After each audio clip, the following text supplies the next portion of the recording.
ప్రియమైన రాజన్న బిడ్డలారా, పైన దేవుడు మన దిక్కే చూస్తున్నాడు. ఆ దేవుడు కూడా మన పార్టీ సైడే ఉన్నాడు. గాలి కూడా మన దిక్కే ఉన్నది. ఈసారి గెలిచేది మనమే. 5 సంతకాలు చేస్తా ఈ రాష్ట్రాన్ని మార్చి పడేస్తా.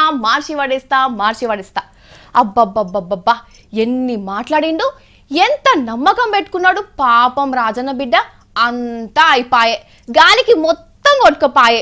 ఓట్లన్నీ చంద్రాలు దిక్కువాడే. మరి గట్లెట్లయింది? గెలుస్తాం అనుకున్నారు, ఎట్లా ఓడిపోయారు? మరి ఇప్పుడు ఏం చేస్తున్నారు, ఏం కథ అనేది ఆలపాటోలే చెప్తారట. మీరు నుండ్రి.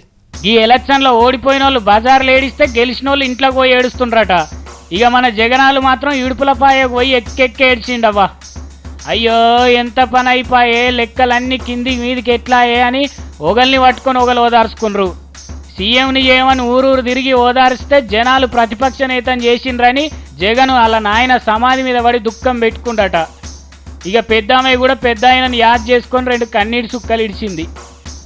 జగన్ బాబు కోసం చెల్లె నేను ఎండనక వాననక తిరిగినాం, అయినా జనాలు దయజూ లేదని చెప్పి యాద్ చేసుకొని లోపలనే ఏడ్చిండ్రులా. ఇక అయ్యిందేదో అయ్యింది, ఇక చేసేది ఏం లేదని అందరు కలిసి ఒక్క దగ్గర కూర్చొని మాట్లాడుకున్నారట ఫ్యాన్ గుర్తు పెద్ద మనుషులంతా.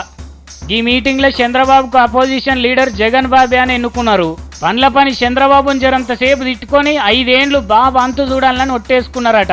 పాపం జగన్కు దరిద్రం అదృష్టం లెక్కనే పట్టిందుల్లా.